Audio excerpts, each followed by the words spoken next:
बुद्धं शरणं गच्छामि धम्मं शरणं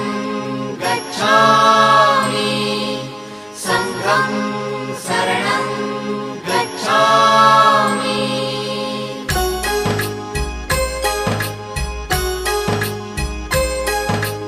बुद्धं शरणं गच्छामि धम्मं शरणं गच्छामि संघं शरणं गच्छामि। त्याग मूर्ति तू शांत चित्त तू योग रूप संसारी दया प्रेम अन मानवतेचे प्रतीक तुझी ईश्वरी सिद्ध मूर्ती सिद्धार्थ गौतम सकलांचा स्वामी